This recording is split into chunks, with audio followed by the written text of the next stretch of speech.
ఈరోజు వైఎస్ఆర్సీపీ పార్టీ నుంచి ఇద్దరు కౌన్సిలర్లు తెలుగుదేశం పార్టీలో చేరడం జరుగుతోంది. ఒకటి 38వ వార్డు పల్లా రమాదేవి, 14వ వార్డు షేక్ జిలానీ. ఎమ్మ రమాదేవి, జిలానీ ఉన్నారు. వీరిద్దరు కూడా చంద్రబాబు, ఆంధ్రప్రదేశ్లో చంద్రబాబు గారు ముఖ్యమంత్రి అయిన తర్వాత ఈ 3-3.5 నెలల కాలంలోనే ఆయన యొక్క చేసే అభివృద్ధి కానీ, ఆయన పరిపాలన కానీ ఆంధ్ర రాష్ట్రము అభివృద్ధి చెందే వైపు పోతూ ఉందని మరి ఆలోచనతో వారు కూడా పేపర్లు చదివి వార్తాంశాన్ని తెలుసుకున్న తర్వాత ఈ చంద్రబాబు గారి నాయకత్వంలోనే రాష్ట్రం అభివృద్ధి చెందుతుంది, మన ప్రొద్దుటూరు అభివృద్ధి చెందుతుంది, మన వార్డులు కూడా అభివృద్ధి చెందుతాయని ఒక మంచి ఆలోచనతో వాళ్ళు తెలుగుదేశం పార్టీలో ఇద్దరు కౌన్సిలర్లు చేరేదానికి మనస్ఫూర్తిగా స్వాగతిస్తున్నాం. వాళ్ళకి పార్టీకి చేర్చుకొని మనస్ఫూర్తిగా వాళ్ళను తెలుగుదేశం పార్టీకి ఆహ్వానం పలుకుతూ భవిష్యత్తులో వారి వార్డులలో అభివృద్ధి కార్యక్రమాలు చేపట్టడం జరుగుతుందని కూడా తెలియజేయడం జరుగుతోంది. మరి ఇప్పటి వరకు వైఎస్ఆర్సీపీ పార్టీలో ఉండబడిన వాళ్ళు దాదాపు 8 మందితో 10 మంది 12 మంది ఇప్పటికే తెలుగుదేశం పార్టీలో చేరడం జరిగింది. త్వరలోనే పూర్తి స్థాయి మెజారిటీ కూడా కౌన్సిల్లో రావడం జరుగుతుంది. ఒకసారి అందరూ పూర్తి స్థాయిలో కౌన్సిలర్ అందరూ చేరిన తర్వాత మా ముఖ్యమంత్రి చంద్రబాబు నాయుడు గారి దగ్గరికి తీసుకొని పోయి అందరినీ పరిచయం చేసి ఈ పార్టీలోకి వచ్చినారని ఆయన ద్వారా కూడా వీరందరికీ తెలుగుదేశం పార్టీకి ఆహ్వానం పలకడం జరుగుతుంది. కాబట్టి భవిష్యత్తులో ఈ తెలుగుదేశం పార్టీ వల్లనే అభివృద్ధి సాధ్యమవుతుంది రాష్ట్రంలోని ఒక మంచి ఆలోచన వాళ్ళు చేసి ఈ పార్టీలోకి వచ్చిన దానికి హృదయపూర్వక ధన్యవాదాలు తెలియజేస్తూ భవిష్యత్తులో మా తెలుగుదేశం పార్టీకి సంబంధించిన సురేష్ నాయుడు కానీ, మా వర్గం కానీ, వీళ్ళందరూ మొత్తం అందరం కూడా వాళ్ళకి ఎలాంటి సమస్యలు వచ్చినా కూడా మేమందరికీ వాళ్ళకు వెన్నంటి అండదండలుగా ఉంటాం. భవిష్యత్తు అనేది ఇంకా రాబోయే కాలంలో ఒక 10-15 సంవత్సరాలు రాబోయే కాలం అంతా కూడా తెలుగుదేశం పార్టీనే రాష్ట్రంలో అధికారంలో ఉండబోతుంది అనేది ఇప్పటికే ప్రజలు ఇచ్చిన తీర్పు వల్ల తెలియడం జరుగుతుంది. మరి జగన్మోహన్ రెడ్డి గారి పార్టీ మరి ఎన్నో రకాలైన సమస్యలు ఎదుర్కొంటుంది, అవినీతి ఆరోపణలు ఎదుర్కొంటుంది, ఆశ్రిత పక్షపాతము, మరి దేవస్థానాలలో కల్తీ చేయడము, ఇటువంటి పెద్ద సమస్యలు ఇరుక్కుపోతున్నాడు. ఆయన త్వరలోనే ఆయన మీద ఉండబడిన ఏసీబీ కేసులు కూడా ప్రారంభమయ్యి ఆయన 2029 ఎన్నికల్లో బయట ఉండే పరిస్థితి కూడా లేని పరిస్థితి ఉంటుంది. కాబట్టి ఈ తెలుగుదేశం పార్టీ వల్ల రాష్ట్రము పూర్తి సర్వతోముఖంగా అభివృద్ధి చెందుతుందని మీకు అందరికీ తెలియజేస్తూ కావాల్సిన నిధులను ఇప్పటికే కేంద్ర ప్రభుత్వం రాజధానికి 15,000 కోట్లు ఇవ్వడం జరిగింది. ఈ అభివృద్ధి అనేది నిరంతరం కొనసాగుతూనే ఉంటుంది. మేము ఎన్నికల్లో మేనిఫెస్టోలో ప్రకటించిన ప్రకారము సూపర్ 6లో ఇప్పటికే 1-2 నెరవేర్చడం జరిగింది. 4,000 రూపాయలు పెన్షన్ ఇవ్వడం జరుగుతుంది. అదే మరి ల్యాండ్ టైటిలింగ్ చట్టాన్ని తొలగించడం జరుగుతుంది. మరి దీపావళికి గ్యాస్ సిలిండర్లు కూడా ఇవ్వడం జరుగుతుంది. 2-3 నెలల్లో బస్సులలో ఫ్రీ కూడా చేయడం జరుగుతుంది. తర్వాత 15,000 రూపాయలు చదువుకున్న వాళ్ళకు 15,000 నెలకు గృహిణికి ఇవ్వడం అనేది ఇవన్నీ త్వరలోనే నిర్ణయాలు జరుగుతాయి. 6 నెలలకు లోపలనే ఇవన్నీ కూడా పూర్తి చేయడం జరుగుతుంది. కాబట్టి ప్రజలందరూ భారీ మెజారిటీ ఇచ్చినారు. ఏదో గతంలో 2019 ఎన్నికల్లో 151 సీట్లు వైఎస్ఆర్సీపీకి వచ్చినాయంటేనే అది గొప్ప విజయం అని అందరూ చెప్పుకోవడం జరిగింది. అంతకంటే 4 ఇంతలు రెట్టింపుగా 164 సీట్లు ఇచ్చినారు కూటమికి.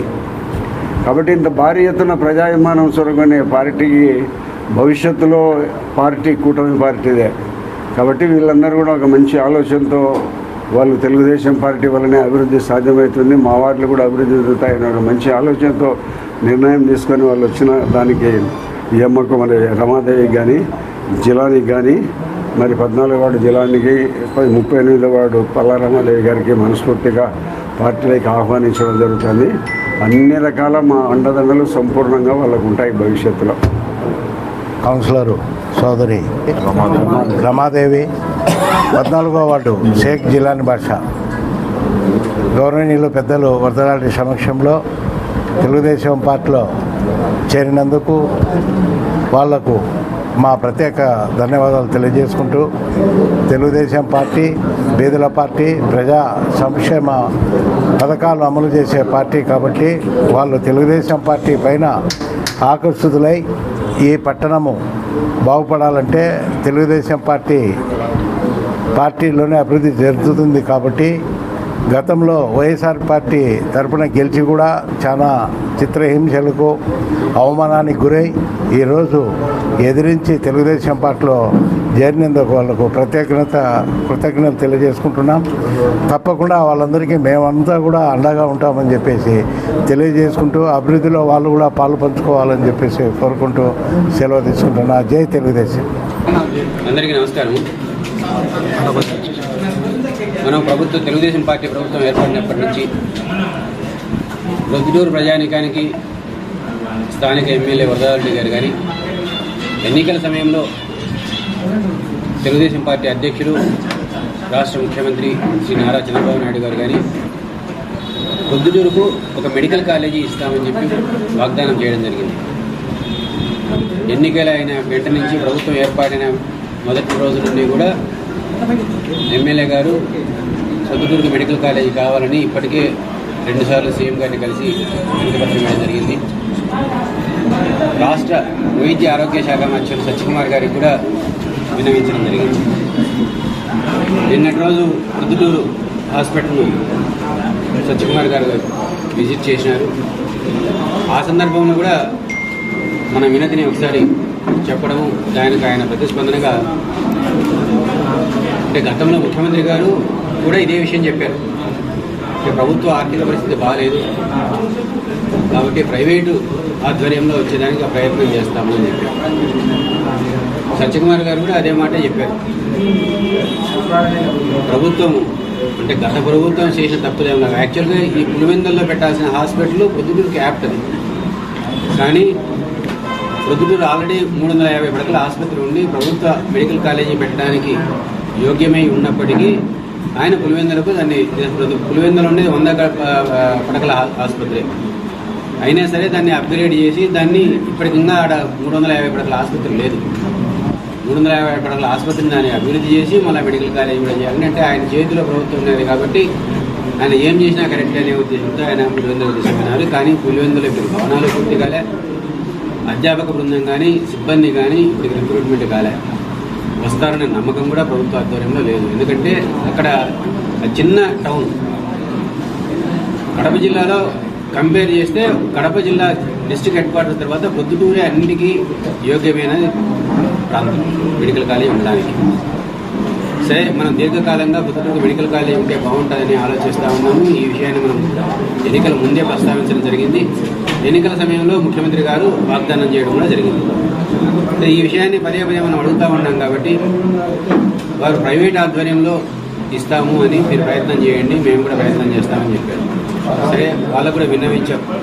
ప్రైవేట్ ఆధ్వర్యంలో ఏ సంస్థల ముందుకు వచ్చినా మీరు ప్రోత్సహించండి అని చెప్పి ఈ విషయంలో నేను గత 2 సార్లు ముఖ్యమంత్రి గారిని కలిసినప్పుడు కానీ, నాన్నతో పాటు ఉన్న సత్యకుమార్ని కలిసినప్పుడు కూడా నాన్నతో పాటు విజయవాడలో కలిసాను. నిన్న కూడా ఆయనతో ప్రస్తావించడం జరిగింది. సో నేను ఈ విషయాలు విన్నాను కాబట్టి హైదరాబాద్లో ఉండే కార్పొరేట్ సంస్థలను ఒక ఇద్దరిని అప్రోచ్ కావడం జరిగింది. ప్రొద్దుటూరులో మీరు మెడికల్ కాలేజీ పెడితే బాగుంటుంది, ఆలోచించండి అని. ఇంకో ఇద్దరికి కూడా కర్ణాటకలో కూడా అప్పీల్ చేయడం జరిగింది. వాళ్ళు ఎవరు వచ్చినా పర్వాలేదు, ఈలోగా అన్ని సౌకర్యాలు మనకు ఉన్నబడేటట్టయితే మనకు ప్రొద్దుటూరులో బాగా డబ్బు పెట్టి చేయగలిగిన వాళ్ళు ఉత్సాహవంతులు కూడా ఇక్కడ ఉన్నారు కాబట్టి మన ఊరిలో కానీ మన ప్రాంతం వాళ్ళు కానీ మెడికల్ కాలేజీ ఏర్పాటు చేయడానికి సిద్ధమయ్యేటట్టయితే మన నుంచి మనం చేయగలిగేది అంటే ప్రభుత్వ స్థలం ఇప్పిస్తాం. 30 ఏళ్ళలో 40 ఏళ్ళలో 50 ఏళ్ళలో ప్రభుత్వ స్థలం లీజుకి ఇప్పించడానికి అవకాశం ఉంది, చేయించవచ్చు. ప్రభుత్వం తరఫున ఉన్న ప్రభుత్వ మెడికల్ హాస్పిటల్, గవర్నమెంట్ మెడికల్ హాస్పిటల్ను ఈ కాలేజీకి అనుబంధంగా ఏర్పాటు చేసి కనీసం ఒక 2-3 సంవత్సరాలు హాస్పిటల్ కాలేజీ వృద్ధిలోకి వచ్చేంత వరకు ఆ హాస్పిటల్ సౌకర్యాలను ఆ మెడికల్ కాలేజీ ఉపయోగించుకునేదానికి కూడా మనం ఏర్పడడానికి అనుసంధానం చేయిస్తాం. ఇది కాకుండా ప్రైవేట్ ఆధ్వర్యం నేను ఇప్పుడు గత 2-3 సార్లు ఆల్రెడీ 2-3 యాజమాన్యాలతో మాట్లాడినాను కాబట్టి వాళ్ళు చెప్పేది ఏంటంటే ఉత్త మెడికల్ కాలేజీ పెట్టానంటే ఇప్పుడు ప్రభుత్వం విధించిన నిబంధనల ప్రకారంగా అంత ఫెచ్చింగ్గా లేదు, కనీసం 4-5 సంవత్సరాలు పడుతుంది దాన్ని లాభంలోకి రావడానికి. మెడికల్ కాలేజీతో పాటుగా మేము ఒక సూపర్ స్పెషాలిటీ హాస్పిటల్ కనుక పెట్టేటట్టయితే మాకు రెండింటికి సరిపోతుంది అని చెప్పినాను. మెడికల్ మనం ఒకటి అడిగితే 2 ఇస్తామంటే మెడికల్ సూపర్ స్పెషాలిటీ హాస్పిటల్ కూడా మేము పెడతామంటే మనం వద్దని ఎందుకంటాము. కాబట్టి సూపర్ స్పెషాలిటీ హాస్పిటల్ పెట్టడానికి కూడా మనం ఓకే అని చెప్పాము. దాని తరఫున ప్రభుత్వం నుంచి కానీ ప్రభుత్వం ఇచ్చే స్థలానికి కానీ హామీ ఏమని చెప్పాడు గారు, మేము తప్పకుండా ప్రభుత్వం నుంచి ఆ స్థలానికి కానీ ప్రభుత్వం నుంచి సహకారం కానీ ఏర్పాటు చేయడానికి సంసిద్ధంగా ఉన్నాము. అన్నిటికీ వారికి మెడికల్ ఆరోగ్య శాఖ మంత్రులు దానికి అంగీకారం తెలిపారు. ముఖ్యమంత్రి గారిని కూడా కలిసి మళ్ళీ మా అవసరాలు ఇట్టు ఉన్నాయి, మీరు ఈ రకంగా మాకు super speciality hospital medical college 2 కలిపి వచ్చేదానికి సహకరించమని చెప్పి అడుగుతాము. వీటిని ఆలోచించి ప్రొద్దుటూరు ప్రాంతాల్లో ఉన్న వ్యాపారస్తులు కానీ లేకపోతే ఒక సామాజిక సేవ దృక్పథం ఉన్న వాళ్ళు కానీ ప్రొద్దుటూరులో మనమే ఒక సొంత హాస్పిటల్ మనం కాలేజీ కానీ హాస్పిటల్ కానీ పెట్టాలంటే ప్రభుత్వం తరఫున ఏ సౌకర్యాలను మనం వాళ్ళకు కూడా అందించవచ్చు. అందరికీ మనవి చేస్తామన్నా ఒక తగినంత ఆర్థిక స్తోమత ఉన్న వాళ్ళు దానికి సిద్ధం కావాల్సిందిగా ఒకవేళ ఉంటే దాన్ని పూర్తిగా సహకరిస్తామని చెప్పి వాళ్ళకి అప్పీల్ చేస్తాము. ఎందుకంటే మెడికల్ కాలేజీ పెట్టాలంటే దాదాపు 150 కోట్ల రూపాయలు ఖర్చు అవుతుంది. అంత ఖర్చు పెట్టిన తర్వాత దాన్ని లాభంలోకి రావాలంటే కనీసం 5-6 ఏళ్ళు టైం పడుతుంది. దీన్ని పెట్టగలిగిన ఆర్థిక స్తోమత ఉన్న వాళ్ళు ప్రొద్దుటూరు ప్రాంతంలో కూడా ప్రొద్దుటూరులో వ్యాపారస్తులు కూడా ఉన్నారు. వాళ్ళకి ఎట్లన్నా అట్లాంటి ఉద్దేశం ఉండేటట్టయితే తప్పకుండా మనం ప్రభుత్వం తరఫున మన తరఫున పూర్తి సహకారం అందిస్తాము. ఎవరైనా ఉంటే ముందుకు రావాల్సిందిగా అప్పీల్ చేస్తాము. Thank you.